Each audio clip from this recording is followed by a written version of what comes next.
Minecraft's richest villager once held the entire world within his grasp. No mob would dare stand up to him unless they wished for death. However, not everything can last forever, and his greed would eventually catch up with him. Vicious in his search for wealth, he would raid other villages for their valuables and lay heavy taxes on his subjects, leaving most of the world in poverty. His diamond golem, his most trusted friend in the world, was there to protect him if the villagers ever fought back. The king's greed saw no bounds, especially if the taxes were not paid. This must be a mistake. We've already paid our taxes. Liar, you must die. Please, not in front of my son. Dad, no! It's okay, Robin. It'll all be okay. The king slayed the villager as his son ran in fear. Only thinking of his greed, the king walked off, not considering his actions. But Robin would never forget. After having collected taxes from the nearby village, the wealthy villager returned to his castle with his golem guards in tow. He was not only the richest, but also the self-proclaimed king of all villager kind. The villager king's advisor ran up to him and explained that there had been an error. This village had paid their dues just last week. The king immediately became enraged with the advisor. I never make mistakes. And ordered his iron golems to lock him away in the dungeon. In an attempt to calm himself, the king began to admire the incredible wealth that he had acquired over the years. These riches were the result of relentless mining missions and heavy taxation. Villages that had once flourished had slowly been drained of all their resources and were forced to serve in the king's empire of greed. However, this king was not always so feared. Long ago, this man had actually been a beloved figure to all villages across the land. He would supply starving villagers with food and help build up their homes. He had even invented iron golems to protect the villages from danger. But now the king was taking crops from these villages and selling them back to his subjects at a high price. Instead of the iron golems protecting villages, they now enforced the king's law. He even forged a special diamond golem to serve as his personal bodyguard. This once loved king had become a feared tyrant. He believed that nothing could bring him down. But as time went on, one villager remembered the past and wanted revenge.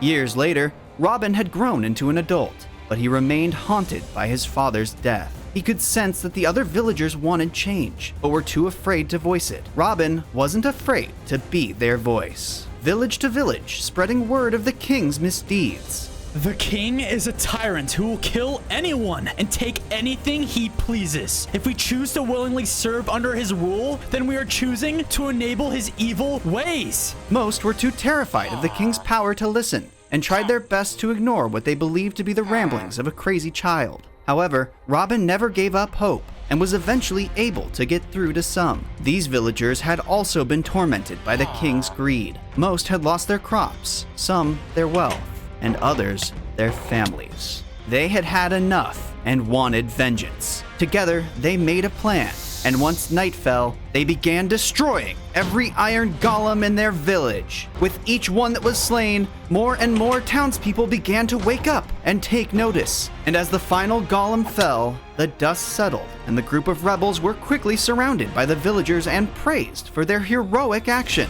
This village had been liberated from the king. For the first time in ages, hope had been sparked in these villagers' hearts. Over the coming months, this movement would spread further. More villages were freed, and even more villagers were recruited. As these attacks became more frequent, the king began to take notice, and he was furious. If these ungrateful villagers turn their backs on me again, then they'll all pay for it. Back when the king was still a much-loved villager, he and his son had just finished delivering food to a struggling village. As they were leaving, they were robbed by the very villagers that they had just helped. Now left with nothing, they set off back to their home. As they traveled, the son wandered off, and after realizing his son wasn't following behind him, the villager looked around in a panic. Eventually, he found his son lying on the ground. He had angered a nearby hive of bees and was poisoned as a result. Worried for his son's well-being, the villager frantically searched for any food in order to save his dying child. But it was too late. His son died. An intense anger raged through him as he blamed the other villagers for everything. He had helped feed them, built their homes, and this is how they repay him? From that point forward, the villager vowed that he was done giving. Now he would take. As the king remembered his past, his anger grew even stronger, and he decreed that taxes be raised even higher. While the villages under the king's control were becoming more desolate, the villages liberated by Robin were beginning to flourish once again. Eventually, Robin had enough troops to start hitting the king where it would hurt him the most. They would attack his outposts, then return the looted riches and crops back to the people. The king could not stand idly by while he was being made a fool, so he went off in search of these rebelling villages. Eventually finding one, the king decided to make an example out of them. He sent in his iron golems and ordered them to destroy everything and everyone. News quickly spread of the king's mad rampage, though instead of scaring the other villages into submission as he had hoped, the king's example had done just the opposite. Even more villages began to revolt, exponentially increasing Robin's influence. His cause had spread across the whole kingdom, and even some of the king's own iron golems were switching sides. Outpost after outpost was robbed, while village after village was freed. The rebellion began to craft better armor and weapons, making them stronger by the day. As the resistance grew, even some within the king's walls began to take action. It seemed as though Robin's forces were always one step ahead, so the king decided to meet with his advisors, which were growing fewer by the day. How is it we're losing? We need to stop this madness now!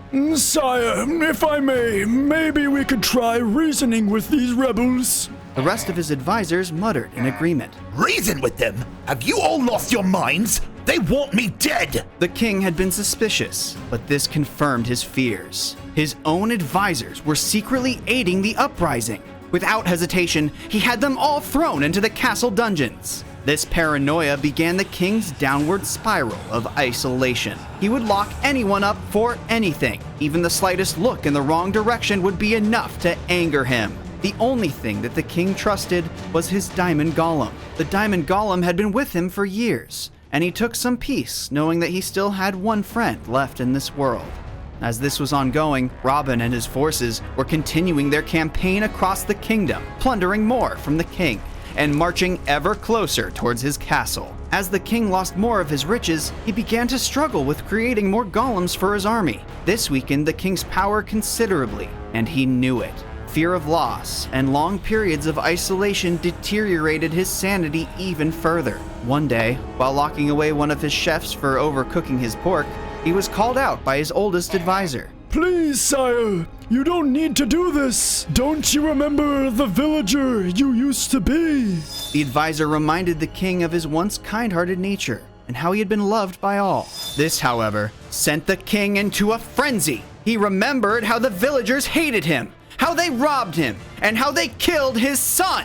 Just then, a panicked villager ran to the king and exclaimed that his eastern vault had just been robbed. They had nearly lost everything, and the rebellion was now only half a day away from reaching the castle. The king suspected once again that this was the work of someone on the inside. This was the final straw. He immediately ordered his golems to imprison any villagers that remained on the castle grounds. And after they were all locked up, he vented his struggles to his diamond golem before thanking him for being his only friend. The king then left, knowing that he must do something drastic if he is to reclaim what is his. The king sent what remaining golems he had to the east, in the hopes that they might slow down Robin's forces. He then frantically ran to his library in search of the answer to all his problems. Eventually, he found what he had been searching for, a long-forgotten book that contained information on the Dark World's forbidden magic. He had heard many legends of a dark force that resided within a mountain temple, and knew that it was his last hope. The king fled his castle in a hurry. A figure watched from the shadows before heading off in the direction of Robin's forces. An hour later, Robin and his army had just finished defeating the last of the king's iron golems when one of his men ran up to him and told him that there was trouble in the village square. Robin ran over to see the imposing frame of the king's diamond golem. I was wondering when you'd show. The diamond golem handed Robin a piece of paper. Robin thanked the golem and then read the letter aloud to his men. The king has left his castle unguarded. Now is the time to strike! While the rebellion was preparing their attack, the king was still searching for a way to restore his power. At long last, he finally found the Temple of Legend. Upon entering, the king was drawn to an odd configuration of gold blocks before realizing what it was. This is it! The altar! Finally, he'll be able to take back what's mine! Reading through the book once more, the king pulled out redstone torches, and after placing them all around the golden frame, he ignited the top. The king was met with a blinding flash of light, and as his eyes settled, he took notice of the figure now standing in front of him. Who dare summon Herobrine? It is I, Dark One, the Villager King. I demand that you restore my power and wealth so that I may crush those who oppose me and regain control of my kingdom. Herobrine silently stood where he had been summoned. Well, are you going to help me or not? Herobrine didn't answer. He just continued to look with his unblinking, pure white eyes. The king began to feel uncomfortable and was about to ask again when Herobrine interrupted. I have a better idea.